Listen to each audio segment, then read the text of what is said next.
बिस्मिल्लाहिर्रहमानिर्रहीम। अस्सलाम वालेकुम students, welcome back to my channel all about maths with Sahar. आज की वीडियो क्लास 7 के लिए है। चैप्टर 11 है सिंपल इक्वेशन एंड एक्सरसाइज 11 ये है। तो क्वेश्चन हम इसका फर्स्ट स्टार्ट करते हैं। फर्स्ट ऑफ ऑल तो आप देख लें कि इक्वेशन कहते किसे हैं। इक्वेशन जो है ना वो इक्वल की फॉर्म से ही निकला है, ठीक है। अब इक्वेशन ऐसी वैल्यू, ऐसी वेरिएबल और कांस्टेंट की टर्म्स को जब इकट्ठा किया जाता है एक अलजेब्रिक एक्सप्रेशन बन जाती है। लेकिन साथ ही साथ उसी अलजेब्रिक एक्सप्रेशन को ना इक्वालिटी में अगर क्लोज कर दिया जाए तो वो एक इक्वेशन बन जाती है। अब इक्वेशन में बेसिकली कोई ऐसा एक वेरिएबल या हम कुछ ऐसा नंबर जिसको हम जब पुट करते हैं तो वो सेटिस्फाइड करता है इस इक्वेशन को। लाइक अगर हम एक्स में कौन सी वैल्यू पुट करेंगे जिससे ये सेटिस्फाइड होगा, यानी कि इसको सॉल्व करने से 19 के इक्वल आ जाएगा। इक्वेशन और अलजेब्रिक एक्सप्रेशन में डिफरेंस होता है, थोड़ा सा डिफरेंस होता है। अलजेब्रिक एक्सप्रेशन जो होती है ना वो क्या होती है, सिंपल, उसमें कुछ वेरिएबल होते हैं, कुछ कोफिशिएंट, कुछ कांस्टेंट और टर्म्स के साथ उनको जोड़ दिया जाता है। उसमें हमने क्या करना होता है, सिंपल एक अलजेब्रिक एक्सप्रेशन को सॉल्व करना होता है या उसके फैक्टर्स बनाने होते हैं जो भी गिवन डाटा होता है। लेकिन यहाँ पे जब इक्वेशन की बात आती है ना, तो इक्वेशन में ना हमने कोई ऐसा वेरिएबल की ऐसी वैल्यू फाइंड करनी होती है जो इस इक्वेशन को, इस इक्वालिटी की फॉर्म को सेटिस्फाइड करता है, ठीक है। तो अगर आप मेरी ऑनलाइन पेड क्लासेस लेना चाहते हैं तो आप मुझे इंस्टाग्राम पे मैसेज कर सकते हैं। उसके लिए आप सिंपल डिस्क्रिप्शन में जाएं, वहाँ पे आपको इंस्टाग्राम का लिंक मिल जाएगा। आप मुझे वहाँ से भी अप्रोच कर सकते हैं और साथ ही साथ आपको ऊपर भी शो हो रहा होगा, ठीक है। अब फर्स्ट में हमने क्या करना है, दो तरीके हैं, दोनों मेथड करवाऊंगी। जो बेसिक ज़्यादा तरीका यूज़ होता है ना, मैं आपको फर्स्ट पे करवा देती हूँ, ठीक है। सेकेंड जो है ना वो दूसरा मेथड है जिसको ज़्यादा यूज़ नहीं किया जाता। तो सबसे पहले हम क्या करेंगे, क्वेश्चन को एज अ सोल्यूशन लिख लेते हैं। अच्छा जी, 4 चीज़ें हैं समझने वाली। 4 चीज़ें कैसे हैं? फर्स्ट, अगर इक्वेशन की बात आती है ना, यानी कि इक्वालिटी की बात आती है, तो हमने कोई चीज़ जब ट्रांसफ़र करनी होती है दूसरी साइड पे, लाइक इधर से कुछ लेके जाना है इस साइड पे, प्लस है तो दूसरी साइड पे जाके क्या हो जाएगा, माइनस। अगर इस साइड पे माइनस है तो दूसरी साइड पे जाके क्या हो जाएगा, प्लस। 2 चीज़ें हो गई। अब तीसरी कौन सी चीज़ है, मल्टीप्लिकेशन की। अगर कोई चीज़ मल्टीप्लाई हो रही है तो उस साइड पे जाके डिवाइड हो जाएगी इक्वालिटी की दूसरी साइड पे। ये सिर्फ और सिर्फ काम ना हम इक्वेशन में करते हैं, यानी कि जो सिंपल इक्वेशंस होती हैं उनमें हम करते हैं, ठीक है। कोई उसमें नहीं होगा कि अगर इक्वालिटी नहीं है और फिर आप कर रहे हो, वो आपका गलत मेथड होगा। तीसरी चीज़ क्या थी कि अगर मल्टीप्लाई हो रहा हो तो डिवाइड कर देते हैं, और फोर्थ ये है कि अगर डिवाइड हो रहा हो तो मल्टीप्लाई कर देते हैं। अच्छा, अब हमने जो फर्स्ट मेथड है जो मैं ज़्यादा प्रेफर करती हूँ वो करवाने लगी हूँ। तो उसमें सिंपल क्या होता है, एक्स की वैल्यू फाइंड करनी होती है। एक्स की वैल्यू के साथ आपने देखना है एक्स्ट्रा क्या क्या चीज़ें हैं। एक तो टू, अब टू और एक्स जो है ना वो आपस में मल्टीप्लाई हो रहा है, यहाँ पे कोई साइन है ना तो मल्टीप्लिकेशन का साइन एग्जिस्ट कर रहा होता है। अब सबसे पहले आपने वो चीज़ ढूंढनी है जो एक्स के अलावा है, यानी कि जिसके साथ ना वेरिएबल नहीं है। देखें, एक्स इसके साथ है, इसको आप स्किप करते हुए ये टर्म आपको नजर आ रही होगी, एक ये टर्म है, एक ये टर्म है। इसके साथ कोई वेरिएबल नहीं है तो प्लस है, उस साइड पे जाके क्या हो जाएगा, माइनस।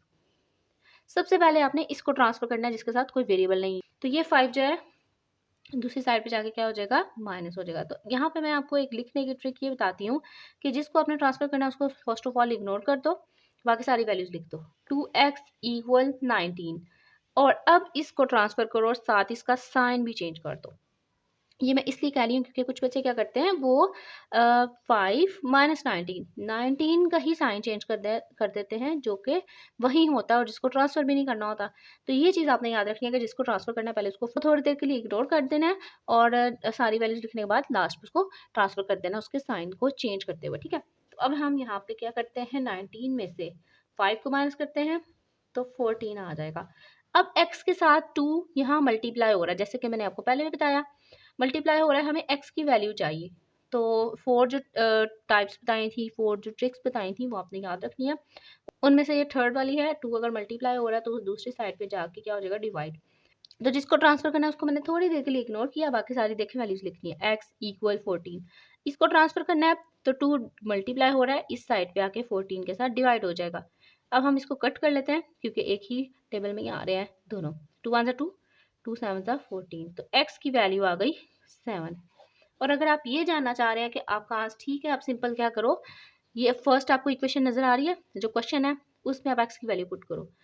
7 यहाँ पुट किया, दोनों मल्टीप्लाई होंगे, 2 7 14, 14 में 5 ऐड किया तो 19, 19 इज इक्वल 19, यानी कि सेटिस्फाइड कर रही है ये वैल्यू, ठीक है। सेकेंड मेथड करवा रही हूँ यहाँ पे, सेकेंड मेथड करवाने लगी हूँ।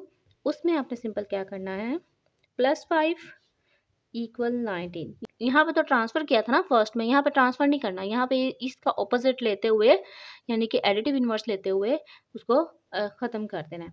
लाइक हम 5 को यहाँ से फिनिश आउट करना चाह रहे हैं, तो इसका एडिटिव इन्वर्स क्या होगा? अब एडिटिव इन्वर्स जिन बच्चों को नहीं पता मैं क्लियर करती जाऊँ। जैसे कि आपके पास कोई वैल्यू ना 2, ठीक है, +2 है ना, यहाँ पे कोई साइन नहीं तो प्लस का साइन एग्जिस्ट कर रहा है, तो +2 है तो इसका ऑपोजिट जो होगा ना वो -2 होगा। अब एडिटिव इन्वर्स ऐसी वैल्यू होती है कि जब हम उसमें ऐड करते हैं तो हमारे पास आंसर आना चाहिए 0। अब इसका भी एडिटिव इन्वर्स क्या होगा? +5 है ना, तो इसका एडिटिव इन्वर्स होगा -5। अब हमें -5 यहाँ भी लिखना है। इक्वेशन में जब हम कोई भी चीज़ खुद से लेते हैं ना, वो दोनों तरफ लेनी पड़ती है, ठीक है। तो मैंने क्या किया, इसका +5 क्योंकि इसको ही हमने कैंसिल आउट करना था, तो +5 का जब मैं ऑपोजिट ले लूँगी तो ऑटोमेटिकली 0 आ जाएगा।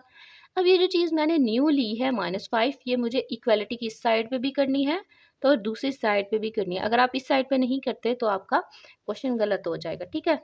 ये दोनों एक प्लस में है, ये दोनों सेम है, एक प्लस में एक माइनस में, तो दोनों खत्म हो जाएंगे, या आप यहाँ पे सिंपल 0 भी लिख सकते हैं।